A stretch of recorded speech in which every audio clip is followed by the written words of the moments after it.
back, Patrick. We sure are, Thomas. And you're back too. Thanks for joining us today as we discuss all things golf. And by golf, I mean Golf GTI and Golf R. The legendary GTI has been with us for generations. Everybody knows the GTI.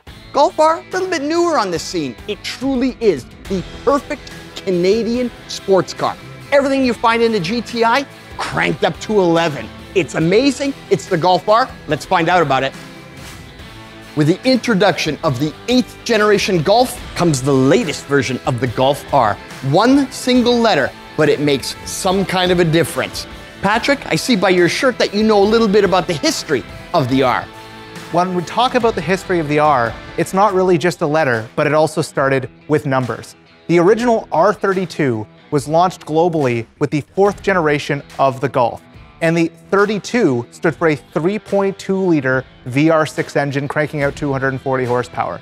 Now, unfortunately, we never got that in Canada. Our R story started a little bit later. It certainly did, Patrick. We didn't even get the 5th generation Golf with the R designation, but we did get the 6th. And it hit the ground running and it hit the ground hard. Fast forward to today, and look what we got here. 8th generation Golf R. All kinds of changes. It's essentially all new. And the big difference starts right under the hood. The Golf R starts with a simple but highly impactful formula. Ever since that 6th generation car, the template's been the same. High output, 2-liter turbocharged engine. This 4th evolution of our E888 now cranks out 315 horsepower and 295 pound-feet of torque if you get it with the 7-speed dual-clutch automatic transmission. However, you can also get the Golf R exclusively in North America with a row-your-own 6-speed manual gearbox. That one has a torque output of 280 pound-feet. Sorry, Europeans, if you're watching this video, you're gonna have to come visit us in Canada to drive that manual transmission, the preferred transmission. But the story with the Golf R, Patrick, has always been about subtlety. High power, all-wheel drive, but not in-your-face power. And that translates to the looks, doesn't it? It really does, Thomas. Up front, we have a subtly aggressive style that really hints at the performance that lies within, but without being a little bit too ostentatious. You've got a swept-back headlight, the same signature light bar that goes across the front of the car as its GTI sibling, but now with a blue pinstripe over top of it, Lapis blue having always been one of the hero colors of the Golf R. We've also got larger air intakes than the lower valence, feeding the various cooling for the brakes, for the intercooler, and so on. And as we move down the side of the vehicle, subtle R badging, beautiful 19-inch Estoril wheels hiding gargantuan 357mm ventilated rotors clamped down on by twin piston calipers. That is quite the braking force, and with great vented discs in the back, you can be sure that you're going to be able to slow your Golf R down just as quickly as you can accelerate it. Great looks, great visual appeal. Obviously, it's got the power and it's got the handling. Let's take a look inside and see what's new in there. Patrick, I'm in the catbird seat here, and one word comes to mind: sophistication. Thomas, from the driver's seat, you're going to see a lot of elements in the Golf R that are quite similar to the GTI, but with a few key enhancements. First and foremost is what you're sitting on. Same great sport bucket seats as the GTI, but now clad in beautiful Napa leather with a little bit of blue shining up through the different perforation elements in the seat. I like it. I like it a lot. And everything about this, the steering wheel, the dash, it all looks so functional and so futuristic. Absolutely. You've got the same great digital interfaces, including the customizable instruments as the GTI, but with new views specific to the Golf R. But the most important element in the interior, beyond the amazing control interfaces, is that little blue R button on the steering wheel. Ah, yes. I see what that does. When you press that R button, you can do one of two things. You can either lightly press it to cycle through the various drive modes, or you can hold it down to put the car straight into race mode. And Thomas, that to me is the most important and impressive thing about the Golf R.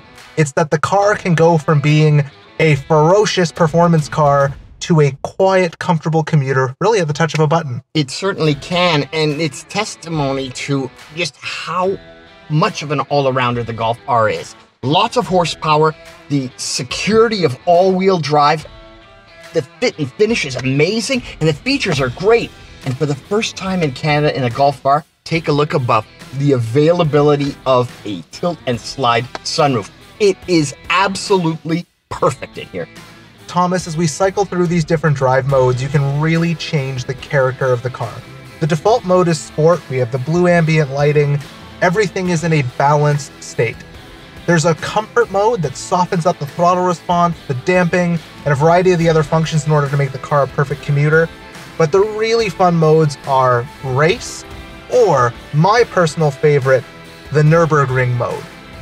Now Thomas, when you press that R button on the steering wheel, you can call up one of the 6 different driving modes, each of which gives the car a different character.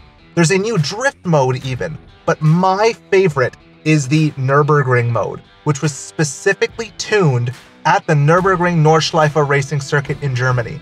This puts everything in its most aggressive settings except for the dampers, which are left in comfort mode. This makes it truly the perfect drive mode for Canadian backroads.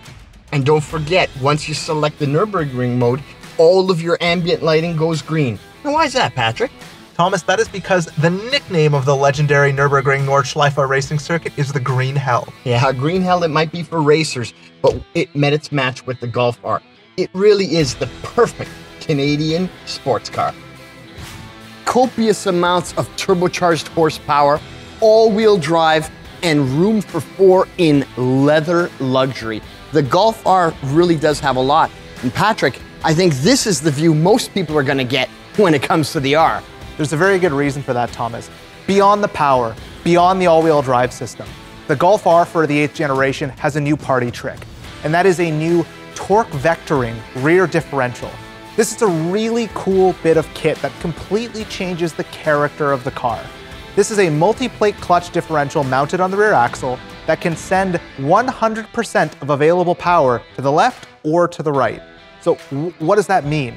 It allows us, when we're turning the car into a corner, for example to the left, to overdrive the outside rear wheel, to pivot the car towards the apex of the corner and give it a rear wheel drive character without losing that all-wheel drive, all-weather capability. Translated, that means a lot of fun and a lot of safety. The Golf R, all weather, all the time, really is able to put that power down.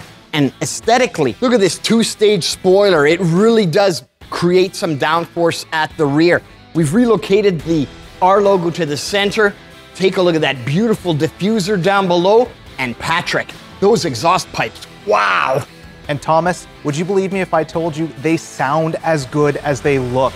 The Golf R has a valved performance exhaust, so depending on the drive mode, the exhaust will either be louder or quieter, and in the more aggressive settings, you'll even get a nice little backfire on the overrun. Yeah, that works for me.